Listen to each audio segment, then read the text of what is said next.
श्री शिवाय नमस्तुभयम। दोस्तों, जैसा कि आप सभी लोग जानते हैं कि 6 अप्रैल 2026 वैशाख महीने में पड़ने वाली कृष्ण पक्ष चतुर्थी तिथि और वैशाख महीने की सोमवार व्रत है और हमारे हिंदू धर्म में इसका बहुत ही बड़ा और विशेष महत्व होता है। अगर कभी भी मौका लग जाए और वैशाख महीने का चतुर्थी तिथि सोमवार के दिन पड़ जाए तो आप लोगों को सिर्फ और सिर्फ तुलसी की सूखी लकड़ी वाला उपाय तो अवश्य ही करना चाहिए। इन दोनों का संयोग बहुत ही कम आता है। इसी के साथ में गुरुजी ने अपनी शिव पुराण कथा में बताया है कि इस दिन आपको तुलसी की सूखी लकड़ी वाला उपाय तो आपको अवश्य ही करना चाहिए, क्योंकि ऐसा दिन पूरे साल में सिर्फ एक ही बार आता है। और दोस्तों, आप सभी लोग जानते हो कि सोमवार चतुर्थी तिथि का अगर सबसे बड़ा कोई उपाय है तो वह तुलसी की लकड़ी वाला उपाय है। तो दोस्तों, सोमवार चतुर्थी तिथि के दिन आप लोगों को इस तुलसी की सूखी लकड़ी वाला उपाय को जरूर करना है। बहुत सारे लोग होंगे जिन लोगों ने इस उपाय को ना किया हो, मतलब पूरा साल निकल गया, उन्होंने किसी भी दिन इस तुलसी की सूखी लकड़ी वाला उपाय को ना किया हो। पर दोस्तों, आपके पास एक आखिरी मौका बचा हुआ है, जो कि सोमवार चतुर्थी तिथि के दिन है। इस दिन आप लोगों को इस वाले उपाय को जरूर कर लेना है। भले ही आपने पूरे महीने भर इस उपाय को ना किया हो, पर अगर आपने इस वैशाख महीने के सोमवार चतुर्थी तिथि के दिन अगर इस वाले उपाय को कर लिया तो आपको इस उपाय को करने का वह फल मिलेगा जिसकी आपने कभी कल्पना भी नहीं करी होगी। इसीलिए आप लोग इस वाले उपाय को एक बार जरूर कर लेना है, ताकि आप लोगों के हाथ से यह मौका ना जा सके और आप इस उपाय को का फल मिलेगा। दोस्तों, यह उपाय पंडित जी ने अपनी अभी की ही श्री शिव महापुराण की कथा में बताया है, जिस उपाय को आज हम आपको बहुत अच्छे से समझाने वाले हैं। इस वीडियो को देखने के बाद उपाय को समझने के लिए आपको कोई और वीडियो को देखने की जरूरत नहीं पड़ेगी। तो चलिए दोस्तों, उपाय को शुरू करते हैं। देखिए, ये इस वैशाख महीने सोमवार चतुर्थी तिथि के दिन ये इतना खास होता है, इतना महत्वपूर्ण होता है।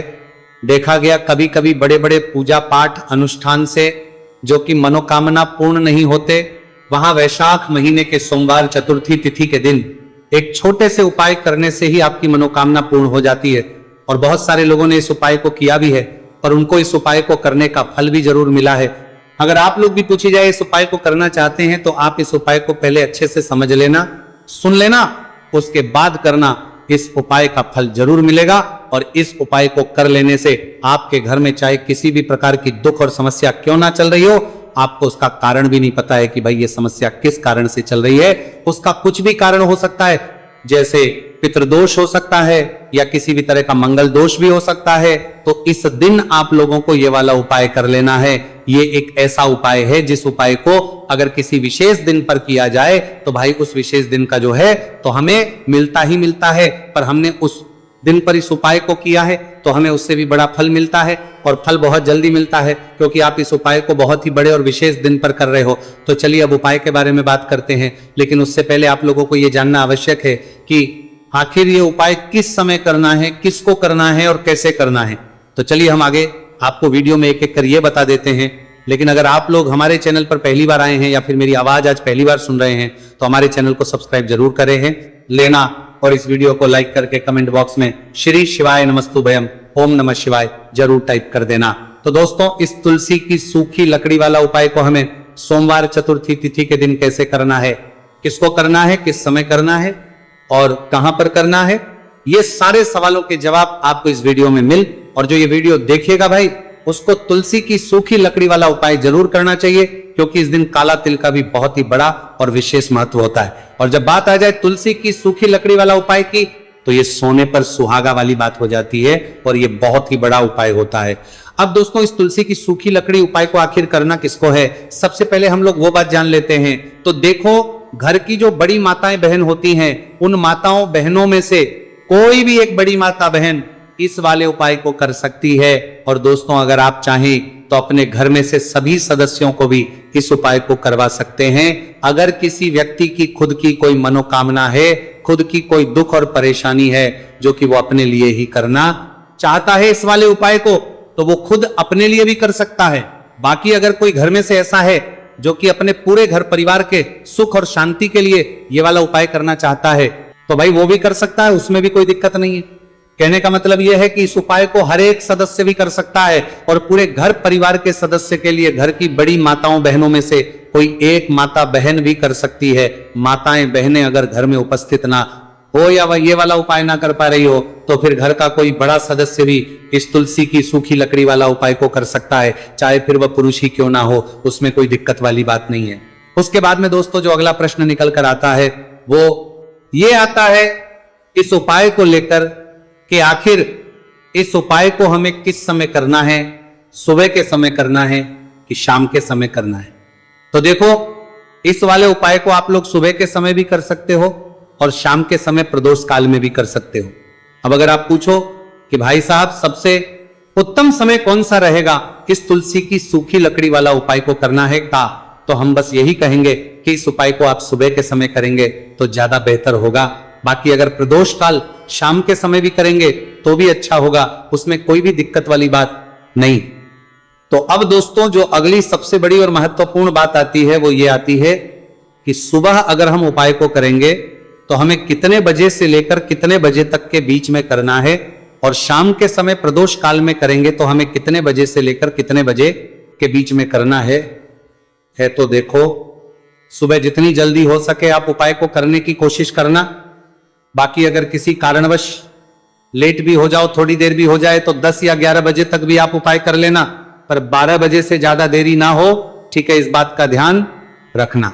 उसके बाद में दोस्तों अगर शाम के समय प्रदोष काल की बात करें, प्रदोष काल का जो समय है होता है वह शाम के 6 बजे से शुरू हो जाता है।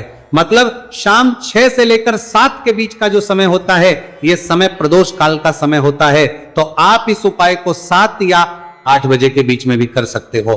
मतलब शाम के 6 बजे से रात 8 बजे के बीच में आप कभी भी इस वाले उपाय को कर सकते हो, उसमें कोई भी दिक्कत वाली बात नहीं है। देखिए यदि हम किसी भी प्रकार के उपाय को निश्चित दिन और निश्चित तिथि पर करते हैं तो इसका हमें बहुत अधिक लाभ मिलता है और इन उपायों को करने के बाद हमारे जीवन में बहुत अधिक परिवर्तन है। साथ ही साथ ये जो उपाय आपके जीवन की सारी परेशानियों को और सारी बाधाओं को दूर करने वाले हैं। देखिए दोस्तों आज के इस पूरे ही वीडियो में हम आपको 3 चमत्कारिक उपाय बताने वाले हैं और ये तीनों ही उपाय बहुत ही खास और बहुत ही ज्यादा विशेष होने वाले हैं। तो चलिए दोस्तों जाने वाले हैं, लेते हैं गुरुजी द्वारा बताए गए सबसे पहले उपाय के बारे में। वैशाख माह धन प्राप्ति उपाय, तुलसी की सूखी लकड़ी घर में रख देना, बहुत जल्दी करोड़पति बनोगे, पैसा पत्थर से बंदोरपति बनोगे, बरसेगा। राधे राधे।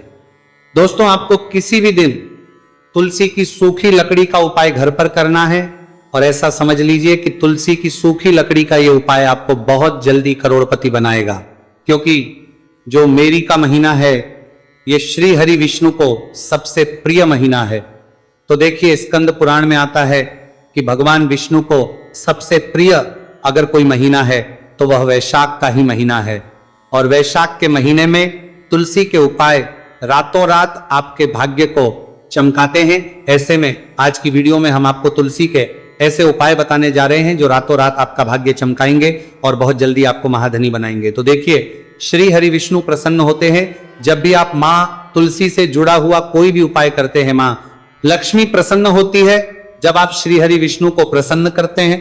अब आज की वीडियो में जो उपाय हम आपको जा रहे हैं, इस उपाय को करने से श्री हरि विष्णु तुरंत प्रसन्न होते हैं और सीधे सीधे आप माँ लक्ष्मी को प्रसन्न कर लेते हैं। आपके जीवन में आप खुद अपने सौभाग्य को प्रसन्न कर लेते हैं। इसकी तरफ करने के भी आपके जीवन में आप खुद अपने सौभाग्य को प्रसन्न कर लेते हैं, प्राप्त कर लेते हैं इस छोटे से उपाय को करके। तो देखिए सबसे पहले बात कर लेते हैं कि जो मां तुलसी है इनके बिना श्री हरि विष्णु का पूजन और श्री हरि विष्णु का भोग दोनों ही अधूरे हैं। जब भी हम श्री हरि विष्णु को भोग कराते हैं, उनको भोग लगाते हैं, उसमें हम तुलसी दल जरूर डालते हैं। एक पत्ता डालेंगे लेकिन तुलसी दल जरूर डालते हैं, क्योंकि बिना तुलसी दल के श्री हरि विष्णु कोई भी भोग स्वीकार नहीं करते हैं। और वैशाख के महीने में तुलसी का पूजन करने से व्यक्ति को सौभाग्य की प्राप्ति होती है, उसके घर में कभी निर्धनता नहीं आती है। आप देखिए सबसे पहले तो आपको वैशाख के महीने में एक हरा भरा तुलसी का पौधा अपने घर में लगाना चाहिए। अगर पहले से आपके घर में तुलसी का हरा भरा पौधा है तो बहुत उत्तम है, अगर नहीं है तो वैशाख के महीने के लिए महीने में एक तुलसी जी का पौधा आप जरूर लेकर आए, क्योंकि सबसे श्रेष्ठ महीना है तुलसी के पौधे को अपने घर में लाकर लगाने के लिए। दूसरी चीज कि देखिए, वैशाख के महीने में या उससे पहले आपके घर में तुलसी जी का पौधा सूख गया है, और अगर तुलसी का पौधा आपके घर में सूखा हुआ है तो उससे कौन पाए है जो आप करके रातों रात अपने भाग्य को चमका सकते हैं। तो देखिए, अगर आपके घर में तुलसी जी का सूखा हुआ पौधा है, इसमें आपको हरे भरे पौधे से उपाय नहीं करना। आपके घर में तुलसी जी का अगर सूखा हुआ पौधा है, उसी से आप उपाय करेंगे, इस चीज का ध्यान रखेंगे। तो देखिए, अगर तुलसी जी का पौधा सूख गया है तो आपको क्या करना है, छोटी छोटी टहनियां लेनी है, गिन करके 7 टहनियां, ठीक है ना। कितनी टहनियां लेंगे? 7 टहनियां लेंगे। थोड़ा सा मौली धागा आपको लेना है और 7 तुलसी की सूखी लकड़ी को एक के अपने अंदर एक यानी गट्ठा टाइप का बनाना है और उसको बांध देना है, ठीक है ना। सारी तुलसी की लकड़ियों को इकट्ठा करना है और मौली धागे से बांध देना है। बांध देंगे कलावा लपेट कर। अब आपको क्या करना है, रोली का इस तुलसी की सूखी लकड़ी पर आपको करना है, रोली का तिलक करेंगे। अगर चंदन है तो थोड़ा सा चंदन लगा दीजिए। अब ये तुलसी की जो सूखी लकड़ी है, ये आपको थोड़ी देर अपने घर के मंदिर में रखनी है, श्री हरि विष्णु के सामने, और एक देसी घी का दीपक आपको श्री हरि विष्णु के सामने लगाना है। दीपक गोलबाती का लगाएंगे और उसमें एक चुटकी पिसी हुई हल्दी डाल देंगे, ठीक है ना। श्री हरि विष्णु को हल्दी बहुत प्रिय, दीपक लगा देंगे। थोड़ी देर बाद जो तुलसी की लकड़ियां हैं उनको ऐसे ही रखा रहने देंगे, तिलक कर देंगे। अब थोड़ी देर बाद आपको क्या करना है, तुलसी की वो जो सूखी लकड़ी बांधी थी कलावे से, मोली धागे से, अब आपको उन्हें उठाना है।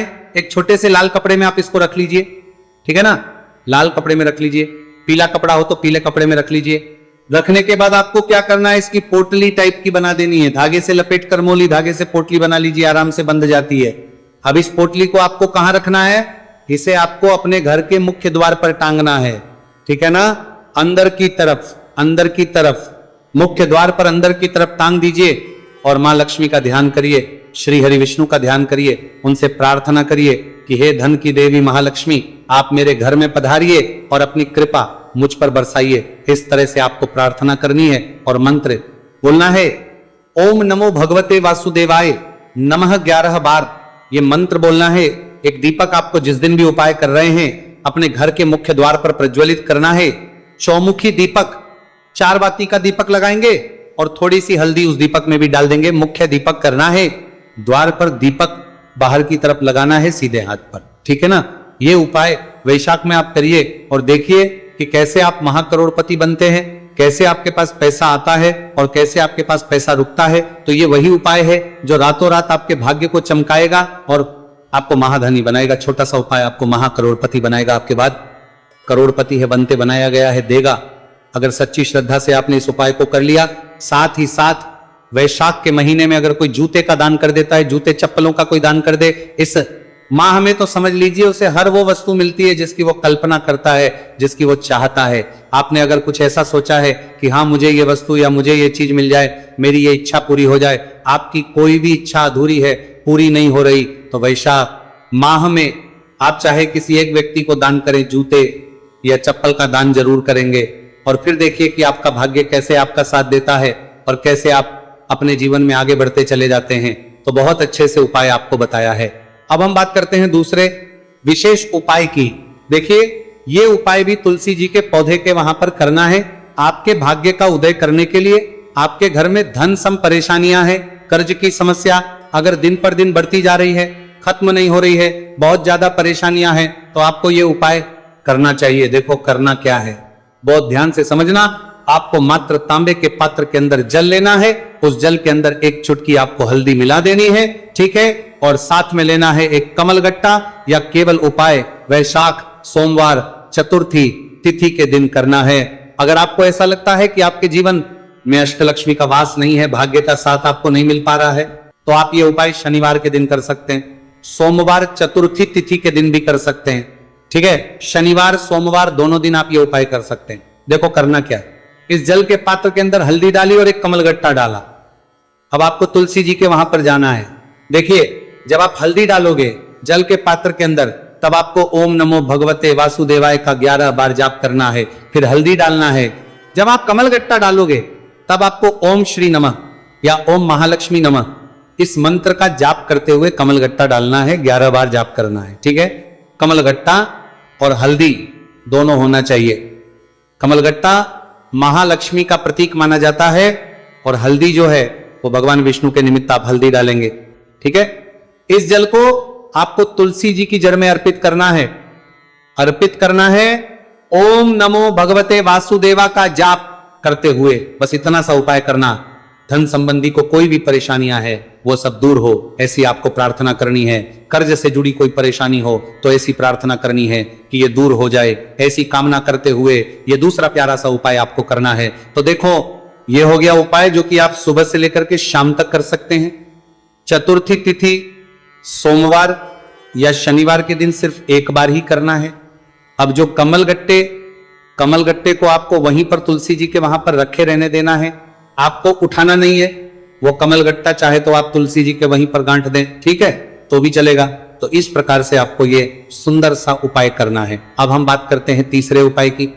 ध्यान ना रखना, ये जो दूसरा उपाय है ये आपको आपके घर में ही करना है, बाहर कहीं पर भी करके आना। ठीक है, घर में अगर तुलसी जी हो तो ही आप ये उपाय कर सकते हैं। अब आपको क्या करना है, भगवान शिव के मंदिर में जाएंगे, जो एक बेलपत्र है वो माता अशोक सुंदर वाले स्थान पर आपको अर्पित करना है। डंडे का हिस्सा जलाधारी की तरफ हो चाहिए, उस प्रकार से आपको ये बेलपत्र अर्पित करना है। जब बेलपत्र अर्पित करोगे तब आपको कुंदकेश्वर महादेव का नाम लेना है माता अशोक सुंदरी वाले स्थान पर। ठीक है, आप जो चावल के दाने हैं, जो अक्षत लेकर आए हैं, वो भगवान शिव के शिवलिंग पर आपको अर्पित करना है। जब आप अर्पित करोगे तब आपको बृहस्पति शवर महादेव का नाम लेना है। बृहस्पति शवर महादेव ही एक ऐसे महादेव है जो आपके गुरु ग्रह को मजबूत करता है। तो आपको इस प्रकार से अर्पित करना है और अंत में एक लोटा जल धीरे धीरे पतले दरा से बृहस्पति शवर महादेव का स्मरण करते हुए या श्री शिवाय नमस्तु भयम का जाप करते हुए आप अर्पित करें। यह केवल और केवल सोमवार चतुर्थी तिथि के दिन किया जाता है और यह उपाय बहुत ही ज्यादा प्रभावशाली है। ध्यान रखना, हल्दी का उपयोग मत करना, चावल में पीला करना है। चावल को तो पीला चंदन ही होना चाहिए। ठीक है, अब ये जो उपाय जो भी करता है निश्चित तौर पर उसके जीवन के सारे अंधकार दूर होते ही होते हैं, उसको सफलता भी मिलती है, बृहस्पति मजबूत होते हैं, किस्मत का साथ उसको मिलने लगता है। ये उपाय प्रदोष काल के समय करते हैं तो और लाभकारी सिद्ध होता है। तो दोस्तों, ये थे पूज्य गुरुजी द्वारा बताए गए कुछ बहुत ही खास उपाय। अगर आपको जानकारी अच्छी लगी हो तो वीडियो लाइक करिएगा। मिलते हैं फिर एक नए वीडियो के साथ। श्री शिवाय नमस्तु भयम।